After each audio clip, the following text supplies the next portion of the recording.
Hello दोस्तों, आप सभी का हमारे इस YouTube चैनल आई कैन एक्सटी पे बहुत बहुत स्वागत है। जैसा कि हमने पिछला एक वीडियो डाला था जो 31 जनवरी को EPS 95 पेंशनरों से रिलेटेड वीडियो थी। उस वीडियो में हमने ये बताया था कि आज 31 जनवरी है और 1 फरवरी को बजट आने वाली है 2025 के लिए।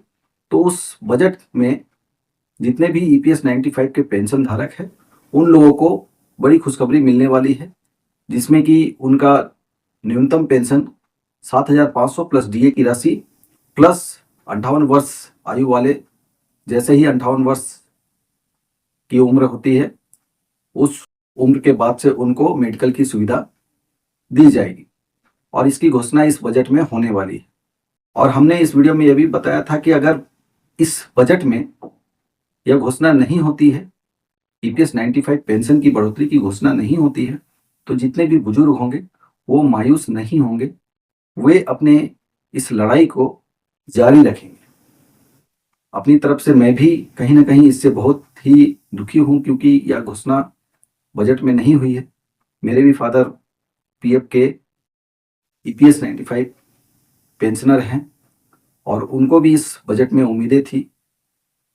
तो हमने बोला था कि मैं आगे से इस तरह की वीडियो नहीं बनाऊंगा, क्योंकि मैं जो भी वीडियो बनाता हूं वो कहीं ना कहीं किसी आर्टिकल से या फिर किसी प्रिंट मीडिया न्यूज़पेपर से, किसी भी PF पोर्टल पे आई नई नोटिफिकेशन, नई सर्कुलर, इन सभी माध्यमों से जानकारी इकट्ठा करके वीडियो बनाता हूं।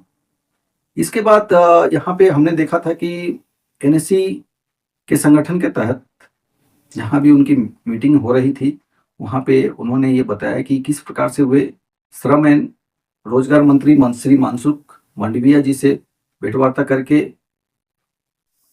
उनकी सहमति प्राप्त की थी।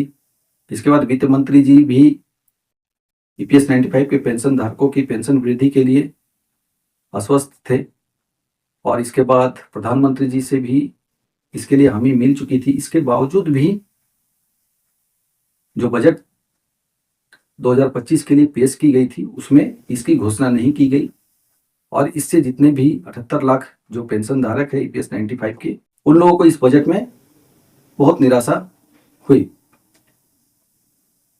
तो हमने वीडियो में बोला था कि आप लोग हार नहीं मानेंगे, लेकिन मैं खुद 10-12 दिन हो गए हैं अपने इस चैनल पे किसी प्रकार की कोई वीडियो अपलोड नहीं किया, क्योंकि कहीं ना कहीं हमने भी सोचा था कि और इस तरह की वीडियो नहीं मैं बनाऊंगा। लेकिन मैं गलत था, क्योंकि मैंने आप लोगों को बोला है कि आप लोग हार नहीं मानेंगे और मैं खुद ही वीडियो बनाना बंद कर दिया। तो कहीं ना कहीं मुझे गलती की एहसास हुई है और मैं आप लोगों के लिए, आप लोगों के साथ अंत तक, जब तक आप लोगों की पेंशन वृद्धि की मांग पूरी ना हो जाए तब तक आप लोगों तक वीडियो के माध्यम से जो भी EPS 95 या फिर PF से रिलेटेड कोई भी अपडेट आएगी तो मैं अपने इस चैनल पे वीडियो के माध्यम से आप लोगों तक अवश्य पहुंचाऊंगा। तो आज हमने वीडियो बनाने का निर्णय लिया है और आज सबसे पहले वो काला दिन है जिस काला दिन के विषय में आप सभी अवगत हैं। पुलवामा का आज ही वो काला दिन है जिस पे हमारे आर्मी के जवानों पर कायराना हरकत की गई थी। कायराना तरीके से आतंकवादियों ने हमला करके आर्मी के बटालियन के पूरे गाड़ी को विस्फोटक के जरिए उड़ा दिया था। तो उन सभी देश के वीर जवानों के लिए हमारी तरफ से एक श्रद्धांजलि है और हमारा ये वीडियो आज 14 फरवरी को शूट हो रही है। वीडियो 15 फरवरी को मॉर्निंग में हमारे चैनल पे अपलोड होगी। आप लोगों से निवेदन है कि वीडियो को ज़्यादा से ज़्यादा शेयर करेंगे, वीडियो पसंद आएगी तो एक लाइक अवश्य करेंगे और जो भी व्यक्ति पहली बार हमारे इस चैनल पे वीडियो देख रहे हैं वे हमारे इस चैनल को सब्सक्राइब अवश्य कर लीजिए, ताकि EPS 95 से जुड़ी हुई या फिर PF से जुड़ी हुई किसी प्रकार की कोई अपडेट आप लोगों से मिस ना हो। चलिए वीडियो में बढ़ते हैं आगे।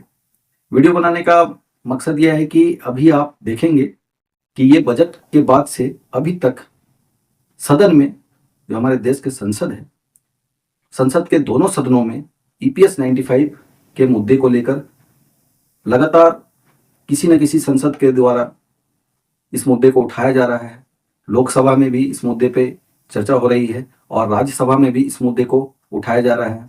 अभी आप देखेंगे कि हमारे महाराष्ट्र के सांसद हैं श्रीमती नवनीत राणा जी, उनके द्वारा इस मुद्दे को उठाया गया। इसके बाद हेमा मालिनी जी हैं, उनके द्वारा इस मुद्दे को उठाया गया। इसी तरह से राज्यसभा में, लोकसभा में आए दिन किसी न किसी सांसद के द्वारा इस मुद्दे को उठाया जा रहा है, इस पे बहस हो रही है। और इसके बाद आप लोगों को जानकारी होगी कि जंतर मंतर पे भी हमारे जितने भी बुजुर्ग पेंशन धारक हैं EPS 95 के, उन सभी के द्वारा जंतर मंतर पे आमरण अनशन किया जा रहा है, धरना प्रदर्शन की जा रही है। तो यह एक अच्छी खबर है। आप लोग इसी तरह से अंत तक डटे रहिए और आप लोगों के इस धरना प्रदर्शन का यह नतीजा है कि संसद में इस मुद्दे पे बहस चल रही है। और कहीं ना कहीं ऐसा लगता है कि अगर इसी प्रकार से आप लोग अपने हक की लड़ाई को लड़ेंगे तो आप लोगों की मांग जो है, आप लोगों की जायज मांग जो है, वो अवश्य जल्द से जल्द पूरी होगी। तो मैं आप लोगों को छोटी छोटी सी वीडियो क्लिप में दिखाना चाहता हूं कि संसद में, राज्यसभा में और लोकसभा में दोनों जगह किस प्रकार से सांसदों के द्वारा, जितने भी हमारे माननीय सांसदगण हैं, उन लोगों के द्वारा इस मुद्दे पे किस प्रकार से बहस हो रही है। That the EPS 95 pensioners have given money which is lying with the government. They don't get the money that was committed to them. Now, in a pension, for years, it's been a decade. I mean, I'd like to quote, unfortunately, he's no more with us, but Honorable Arun Jaitley ji, when he was the finance minister, had committed to the EPS 95 people to get the money that they deserve. It's their own pension. Navneet जी प्रारंभ कीजिए। बहुत बहुत धन्यवाद अध्यक्ष महोदय। Labour ministry को ये पता है, हमारे मंत्री महोदय को EPS 95 पेंशनरों के बारे में बहुत सालों से मुझे लगता है ये पेंशनर धारक जो हैं वो कोर्ट में भी लड़ाई कर रहे हैं, आपको भी मिलके आपसे भी लड़ाई कर रहे हैं, बहुत सारे आंदोलन भी उन्होंने किए हैं जिसमें बहुत सारे डिपार्टमेंट्स में वो मजदूर काम कर चुके हैं। PSU कंपनीज हो गई, प्राइवेट कंपनीज हो गई, मंडियों में काम करने वाले कामगार हो गए, स्टेट ट्रांसपोर्टेशन में काम करने वाले कामगार हैं। ऐसे बहुत सारे वर्कर हैं जिनकी पेंशन के लिए वो लेबर मिनिस्ट्री से बहुत सालों से बातचीत कर रहे हैं, अपने मुद्दे रख रहे हैं, अपने प्रॉब्लम्स रख रहे हैं। कोई 60 इयर्स हो गया है, कोई 65 हो गया है, कई लाख तो उसमें से जिनका निधन भी हो गया है। ऐसे लोगों ने अपनी अपनी प्रॉब्लम्स बहुत बार इनके पास रखी हुई है, वो सिर्फ अपना हक मांग रहे हैं। आज हम लेबर माननीय अध्यक्ष महोदय, ये बहुत महत्वपूर्ण विषय है।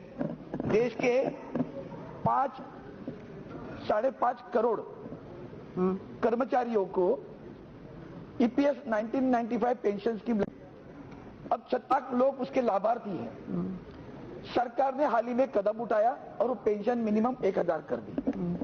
इस बारे में स्टैंडिंग कमेटी की रिपोर्ट 2013 में आई, कोशियारी कमेटी करके थी, हो गया इसका। वो कोशियारी कमेटी ने रिकमेंडेशन किए।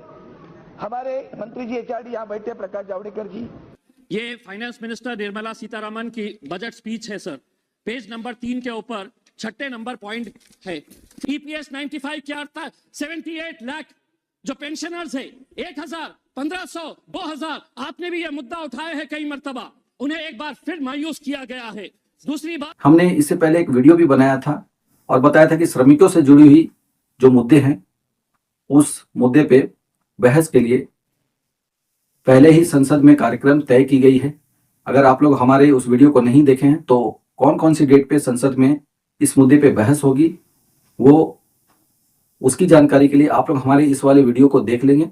यहाँ पे हमने तारीखें बताई हैं, कौन से दिन पे लोकसभा में बहस होगी और कौन से दिन पे राज्यसभा में इस मुद्दे पे बहस होगी, वो आप यहाँ से देख सकते हैं। तो यही छोटी सी जानकारी आप लोगों तक पहुंचानी थी। जानकारी अच्छी लगी हो तो आप लोग हमारे इस चैनल को सब्सक्राइब अवश्य कीजिए, वीडियो को एक लाइक अवश्य कीजिए, और अगर किसी प्रकार की कोई क्वेरी हो, किसी प्रकार की कोई जानकारी और PF से रिलेटेड चाहिए तो आप लोग हमारे कमेंट वाले बॉक्स में जाकर कमेंट अवश्य कीजिए। मैं आप सभी का कमेंट का रिप्लाई जरूर करूंगा।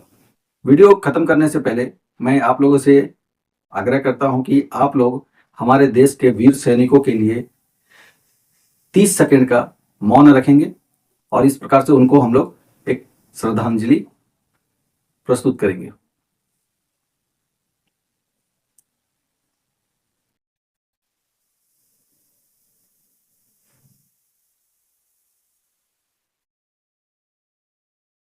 वीडियो देखने के लिए आप सभी का बहुत बहुत धन्यवाद।